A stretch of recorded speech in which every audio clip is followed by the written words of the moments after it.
আমরা কিন্তু limit সুইচে connection করব জাস্ট টাইমার দিয়ে একটা সার্টেন টাইম ভালভের একটা পার্ট অ্যাক্টিভ রাখছি, তারপরে কিছুক্ষণ পরে তো এই পার্টটা অফ করে আরেকটা ভালভ আরেকটা পার্ট অন করছি, এরকমভাবে কাজটা করছি।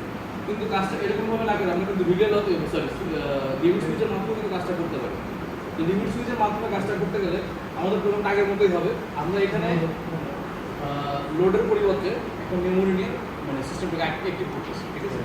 মেমোরি নেওয়ার মূল কারণটা কি, মেমোরি হচ্ছে আমার এটার কোনো ফিজিক্যাল অ্যাড্রেসিং নাই, এটা হচ্ছে একটা ইন্টারনাল মেমোরি সিস্টেমের, যার কারণে আমার কোনো আউটপুট বা ইনপুট কোনো কিছু নষ্ট হচ্ছে না, মানে এক্সট্রাভাবে ইউজ করতে হচ্ছে, ঠিক আছে? এই কারণে আমরা মেমোরি নিয়ে কাজ করতেছি।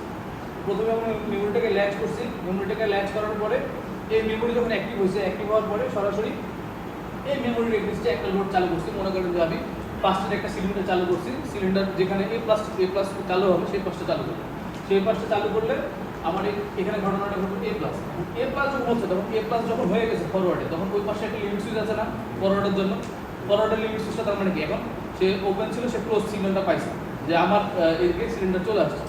এই সিলিন্ডারটা যখন অ্যাক্টিভ হয়েছে তখন কি করছি, এল এ প্লাসের যে সুইচটা অ্যাক্টিভ যখন হচ্ছে তখন বলতেছি আমি বি প্লাস করার জন্য, কারণ আমার সিকোয়েন্সে এ প্লাসের পরে বি প্লাস করতে হবে। তো যখন এ প্লাস যখন অ্যাক্টিভ হচ্ছে তখন এর পাশাপাশি আমি করতে হবে বি প্লাসকে অ্যাক্টিভ করতে হবে।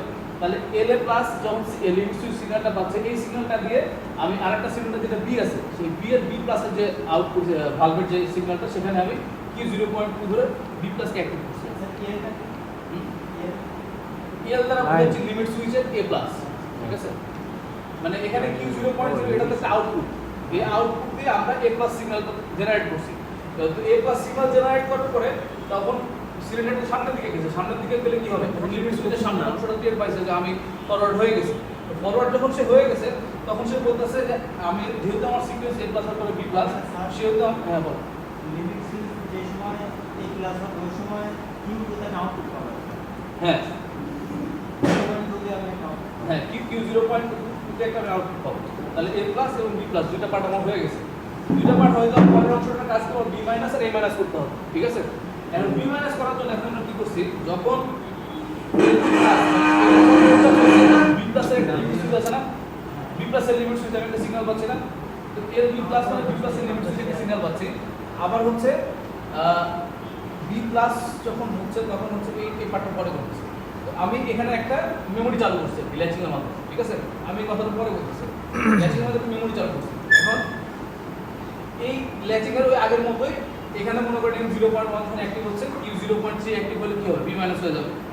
আবার হচ্ছে আপনার হচ্ছে আই 0.5 অ্যাক্টিভ হলে, মানে বি মাইনাস যখন হচ্ছে, বি মাইনাস যখন হচ্ছে তখন বি মাইনাসের লিমিট সুইচ তো সিগন্যাল পাইছে, বি মাইনাসের লিমিট সুইচে যখন সিগন্যাল পাইছে তখন কি আমাকে এ মাইনাস সিগন্যাল সেট করতে বলতেছে, সিস্টেমটাকে এ মাইনাস করতে বলতেছে।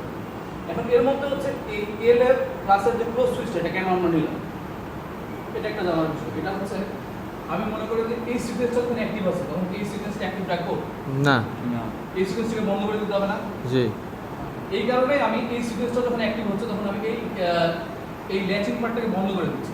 আবার এইখানে একই রকম ভাবে আমি যখন এই পার্টটা যখন অ্যাক্টিভ হচ্ছে তখন এই এম 0.1 কে এখানে ক্লোজ কানেক্ট দেওয়া, তখন এই পার্টটা বন্ধ করে দিচ্ছি, ঠিক আছে? এই তা না হলে কি হবে, তা না হলে সিস্টেমটা একবার এ প্লাস এবং বি প্লাস হওয়ার পরে আবার বি এ মাইনাস এবং বি মাইনাস সিগন্যালটা পাওয়ার পায় থাকে, যার কারণে হচ্ছে আপনার ভালভের চারটা অ্যাক্টিভ পোর্টই একসঙ্গে অ্যাক্টিভ হবে, কোনোটা বন্ধ হবে, তাহলে কি সিগন্যালটা আর ফরওয়ার্ড রিভার্স করবে না।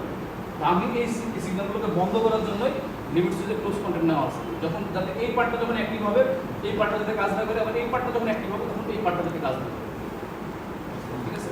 এইভাবেই আমরা প্রোগ্রামটা করবো। এখানে কোনো জায়গায় বুঝতে সমস্যা আছে করে দেখতে হবে, করে দেখতে হবে প্রোগ্রাম থেকে কেমন হচ্ছে। আগের মতো